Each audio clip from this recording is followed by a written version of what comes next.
Bagaimana hukumnya mengambil uang suami tanpa persetujuan suami untuk ditabungkan demi kepentingan rumah tangga? Ini namanya gerakan ibu-ibu kreatif. Maulaya salli wa sallim daiman abada ala habibika khairil khalqi kullihim. Seringkali teman yang berbeda agama mengucapkan selamat ketika Idul Fitri. Bagaimana sikap kita untuk membalas hal seperti ini agar tidak dicap sebagai kelompok yang sempit dan fanatik buta?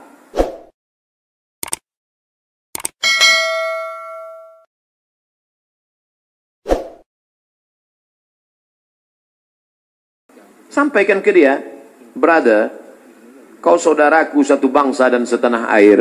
Aku tidak bisa mengucapkan selamat Natal, karena bagi kami Nabi Isa itu bukan Tuhan, dia adalah Nabi utusan Allah.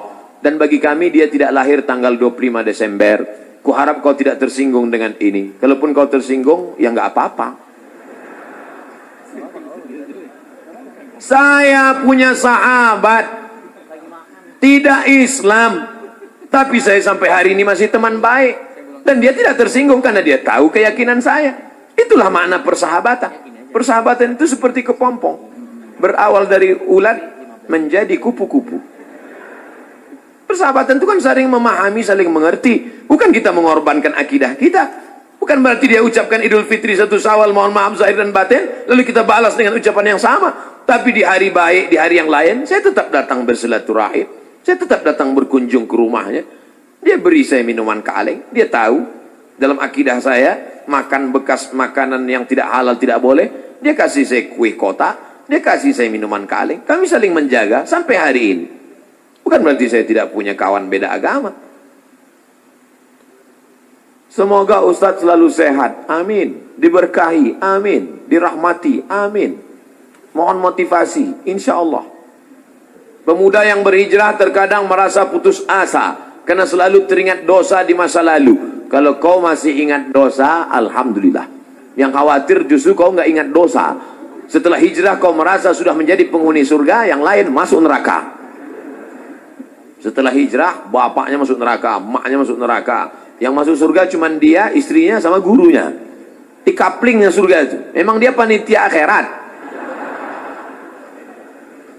Orang yang diterima taubatnya ketika dia mengenang dosa-dosanya di masa lalu, maka hatinya hancur lebur, air mata tak tertahan menetes. Itu orang yang taubat nasuha. Ini sekarang punya banyak juga yang hijrah ini. Ustaz, saya ini dulu nakal.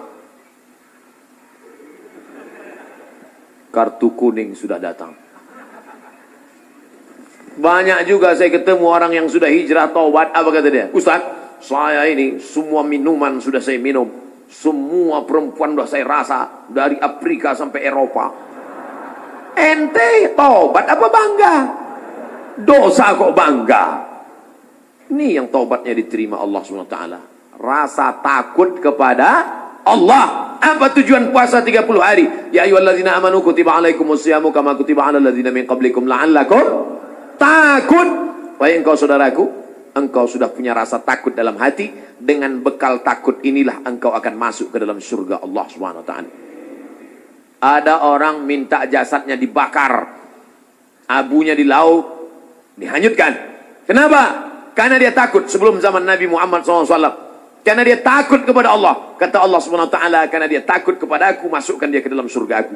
Makanya di antara doa, Allahumma qasim lana min khasyatika ma tahulu bainana wa baina ma'asik. Tanamkan rasa takut ke dalam hati kami, sehingga dengan rasa takut itu kami tidak jadi melakukan perbuatan dosa.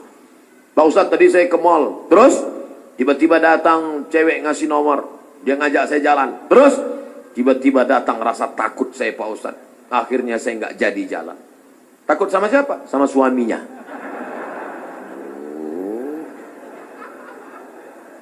Untuk masyarakat Indonesia yang beragam, bagaimana model bertetangga yang diajarkan Islam dalam menghadapi perbedaan keyakinan dan latar belakang etnis?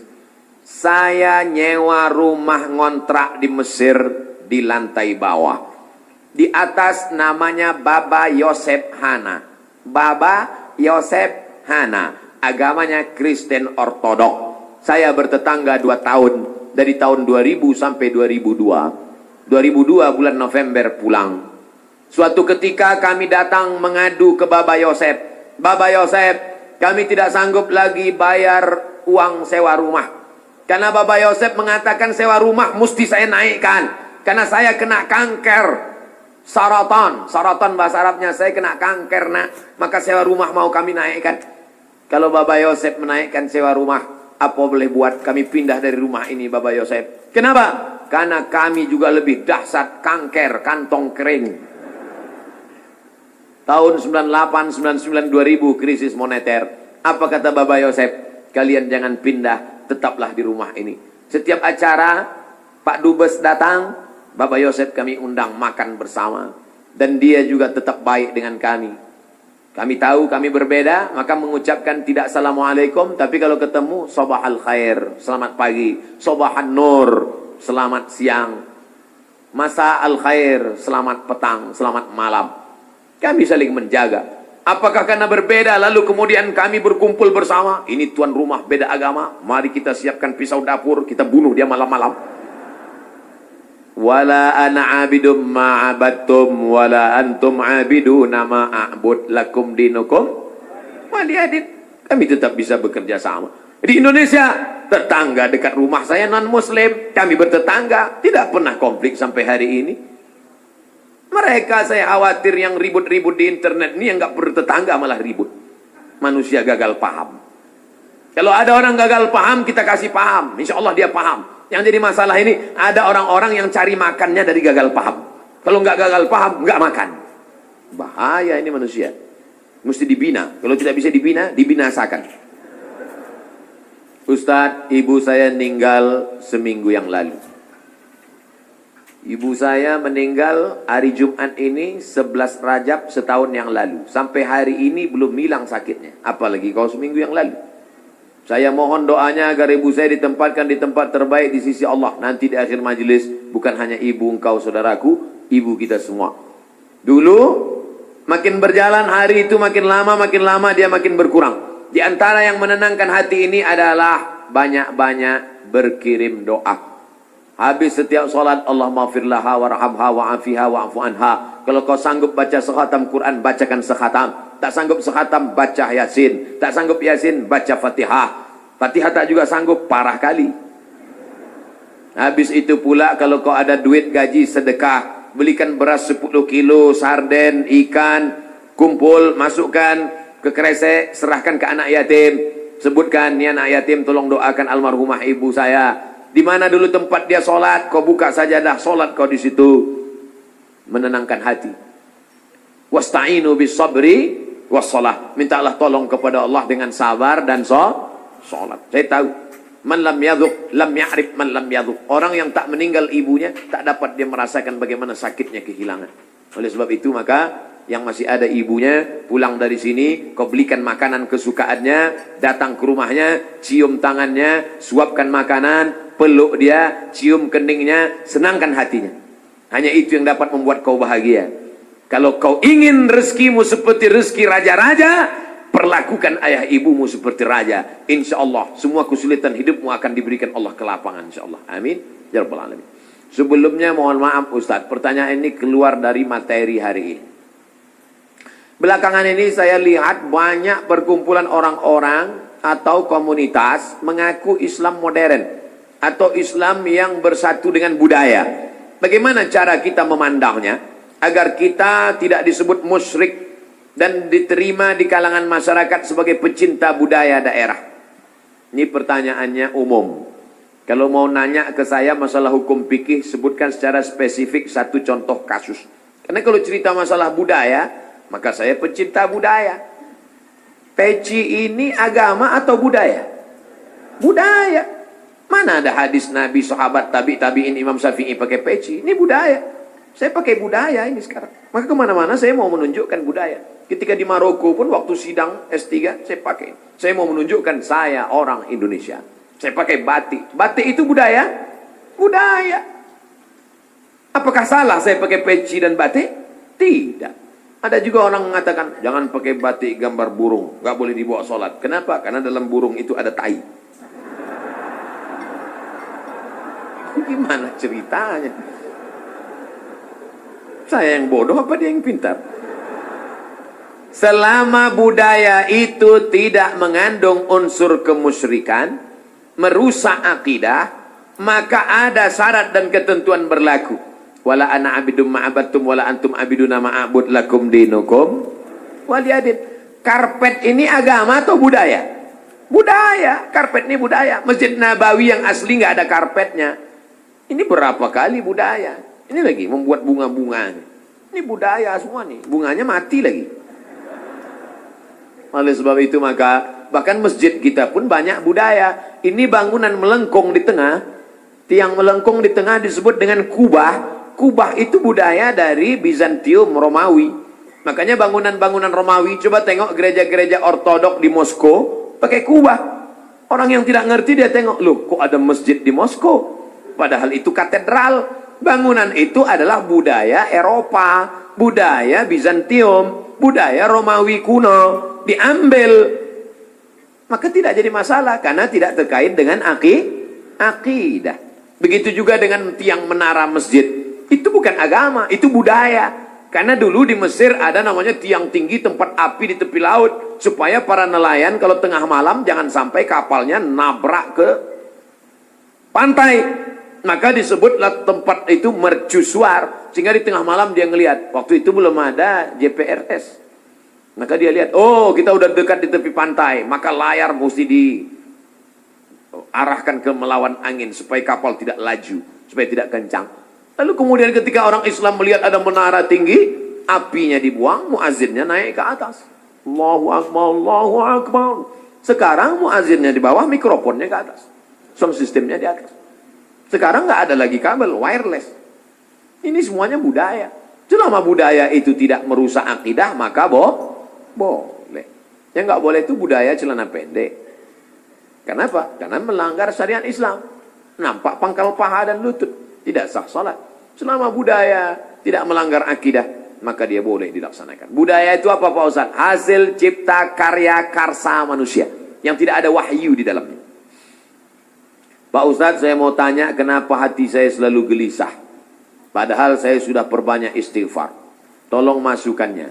Semoga Pak Ustaz selalu dilindungi Allah Subhanahu wa taala. Di mana letak gelisah itu? Di dada sebelah kiri. Nama tempatnya jantung. Tapi ada yang bilang hati Pak Ustaz. Kombinasikan aja dua. Jantung hatiku. Berdegup dan berdetak di sebelah kiri. Coba rasakan. Bagi yang tak merasakan, lapor ke panitia. Kapan sudah siap. Makanya kadang kita bangun tidur nggak ada angin, nggak ada hujan, risau, suntuk di dalam. Tapi begitu kita ambil wudhu, sholat, terasa dia seperti kopi yang habis diaduk, tiba-tiba bening. Ala bidzikrillahi tatmainnul qulub. Dengan banyak berzikir mengingat Allah, maka hati akan menjadi tenang. Ya muqallibal qulub, wahai engkau yang membolak-balikkan hati, tsabbit qalbi, kokohkan hatiku, ala dinik wa ala ta'atik. Apakah materi bisa menenangkan hati? Tidak. Materi hanya bisa menenangkan materi. Materi lambung. Lambung hanya bisa ditenangkan dengan materi. Apa dia? Nasi uduk. Ayam penyet, ayam pop, ayam mati. Tapi non materi hanya bisa ditenangkan dengan agama. Makanya orang-orang ateis yang tidak beragama, hidupnya sempit. Kata Allah, ka'annama yas'adu fis sama, seperti terbang. Kita kalau naik pesawat, terbang, take off, itu dada terasa sempit. Begitulah orang yang tidak berserah diri kepada Allah. Sempit. Akhirnya mereka mencari ketenangan kemana? Sabu-sabu, pil anjing gila, sakau, penjara, kalau ketangkap BNN, mati. Angka bunuh diri terbesar di dunia, bukan di Republik Indonesia, bukan di Asia, tapi justru di Eropa dan Amerika. Karena mereka meninggalkan agama. Stres, depresi, mobil mewah, tapi nggak bisa tidur malam. Jam 2 malam, stres, depresi. Makan obat tidur, tidur. Bangun tidur, stres lagi. Bangun tidur, tidur, mati. Sementara kita tenang. Begitu datang ke masjid, duduk, ngelihat muka ustadz, tertidur. Panitia penutup, bangun. Fabi ayyi ala'i rabbikuma tukadziban. Nikmat tidur apalagi yang kau dustakan. Orang barat setengah mati makan pil tidur supaya bisa tidur. Nama penyakitnya insomnia. Orang kita baru ngelihat. Berikut ini mari kita dengarkan tausiah. Demikianlah tausiah ini saya sampaikan. Kurang apa lagi? Maka kalau ada teman di sebelah tidur, biarkan. Dia sedang mensyukuri nikmat Allah Subhanahu wa taala. Jadi Pak Ustadz jawabannya, perbanyak zikir. Siapa yang bersolawat 1 kali 1 hari 1000 kali, maka sebelum mati dia melihat tempatnya dalam surga. Siapa yang meriwayatkan itu? Ditulis oleh Syekh Ali Jum'ah, Mufti Mesir. Diriwayatkannya dari beberapa riwayat kitab-kitab sahih. Jadi kau beberapa kali istighfarnya. Coba amalkan ini. 1 kali 1000 kali. 1 hari 1000 kali. Beli tasbih yang ujungnya ada 10, 100 kali betul. Allahumma sholli ala sayyidina Muhammad wa ala ali Muhammad. Allahumma sholli ala sayyidina Muhammad. Kadang-kadang belum sampai 200 kau udah tertidur. Bangun lagi, sambung lagi. Allahumma sholli ala sayyidina. Malu bawa tasbih, pakai tasbih digital yang pencet itu. Allahumma sholli ala sayyidina Muhammad. Allahumma sholli ala sayyidina. Tapi pelan-pelan. Kadang ada yang pakai tasbih itu. Allahumma macam makan bakwan kepanasan. Bagaimana hukumnya mengambil uang suami tanpa persetujuan suami untuk ditabungkan demi kepentingan rumah tangga? Ini namanya gerakan ibu-ibu kreatif. Ketika Nabi Muhammad SAW sedang duduk di atas bukit Safa pada tahun 8 Hijrah, rekonsiliasi kota Makkah, Nabi pulang ke kota Makkah. Maka ketika Nabi sedang duduk, datang seorang perempuan. Nama perempuan itu Hindun. Dia tutup wajahnya karena dia malu kepada Nabi. Hindunlah dulu yang mengunyah jantung Hamzah karena dendam kesumat. Lalu Hindun berkata, suamiku inna Aba Sufyan rajulun syahih. Wahai Rasulullah, suamiku itu Abu Sufyan orangnya pelit, medit, kedekut, bakhil. Apa lagi? Bapak Ibu hafal seterusnya. Apa kata Nabi SAW? Ambillah uang dia selama untuk mencukupi kebutuhan engkau dan anak-anakmu. Ini kabar gembira bagi ibu-ibu sekalian. Tapi ingat, mencukupi. Nah, standar di Bandung saya tidak tahu berapa keperluan karena beda harga makanan di Bandung dengan di Riau. Kalau di Bandung ini standarnya 3 juta, tiba-tiba si bapak cuma ngasih 1 juta, ibu boleh ambil 2 juta lagi. Sambutan yang luar biasa. Mana dalilnya?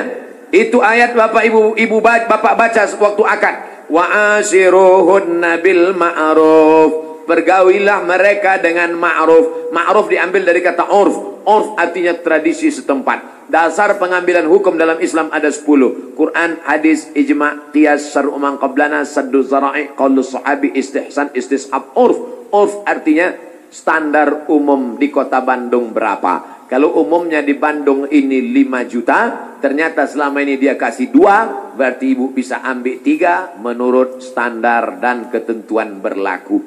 Tapi lebih dari ini tanggung dosanya, saya nggak ikut-ikutan. Saya nggak mau nanti terhalang masuk surga gara-gara ini. Abdul Somad masuk Jannatul Firdaus. Begitu udah mau masuk, datang bapak-bapak dari Bandung nuntut.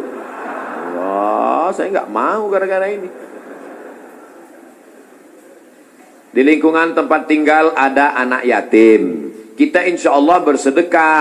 Tapi di saat ada keluarga yang sangat butuh bantuan, gimana Pak Ustadz?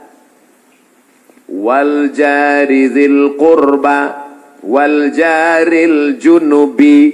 Ada tetangga tapi enggak kerabat, tapi ada tetangga dan ada hubungan kerabat keluarga, maka yang didahulukan adalah yang ada hubungan kerabat. Itu kaidahnya. Baik dalam hal membantu, maupun dalam hal pergi kondangan. Undangan hari Ahad ada 5. Bagaimana kita menyusun skala prioritasnya? Yang pertama tetangga, kerabat. Habis itu tetangga, tidak kerabat. Habis itu teman sekantor. Ring 1, ring 2, gitu. Dalam hal ini boleh nepotisme. Sekarang orang enggak. Kalau ada undangan 5, yang pertama pejabat, orang kaya, tetangga yang miskin enggak punya apa-apa, yang kira-kira cuma makan sayur sama telur ayam. Ini enggak benar. Oleh sebab itu dalam hal membantu dulu keluarga. Tapi sekarang orang lebih mau bantu orang lain daripada bantu keluarga. Kenapa kamu lebih mau bantu orang lain daripada keluarga? Kalau bantu orang lain pujiannya melambung. Kalau bantu keluarga, masa cuma ngasih segini? Oleh sebab itu maka setiap keluarga membantu keluarganya, skala prioritas, tapi setelah itu tetap membantu fakir miskin, anak yatim. Ara'aital ladzi yukadzibu biddin? Tahukah kamu siapa itu orang yang mendustakan agama? Orang yang mendustakan agama bukan orang sekuler liberal. Orang mendustakan agama adalah fadzalikal ladzi yad'ul yatim, menyanyiakan anak yatim, wala yahuddu ala ta'amil miskin, membiarkan fakir miskin. Wa fawailul lil musallin, lalai dalam salat. Alladzina hum an salatihim sahun, alladzina hum yura'un, riya, wa yamna'unal ma'un, melarang orang berbuat baik, tolong menolong. 5 ini mudah-mudahan kita tidak termasuk dalam pendusta agama. Ustadz, tolong doakan muslim saudara kita di India. Itulah senjata kita terakhir. Kalau ada lembaga-lembaga yang terpercaya memberikan dana, maka kirimkan dana untuk membantu rumah mereka yang terbakar, saudara mereka yang terkapar, rumah mereka yang hancur, sumur bor, sekolah anak-anak pengungsi. Dulu Suriah, Palestina, Bosnia Herzegovina, Uighur, Rohingya. Coba perhatikan.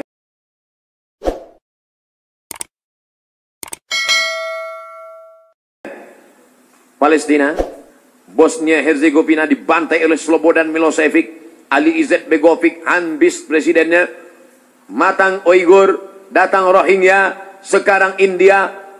Walaupun berbeda-beda tempat, tapi substansi maknanya sama. Mengapa mereka disiksa? Pertama, karena mereka lahir dalam keadaan la ilaha illallah Muhammadur Rasulullah. Yang kedua, karena mereka minoritas. Gimana-mana kalau kita minoritas, habis kita dibantai. Tapi kalau kita mayoritas, maka kita selalu menjaga kedamaian, keselamatan. Karena kita adalah agama Islam. Islam berasal dari kata salam. Salam artinya damai. Maka insya Allah, kalau kita menjadi mayoritas, maka saudara-saudara kita yang minoritas akan terjaga dalam kedamaian insya Allah. Amin. Ya Rabbal Alamin.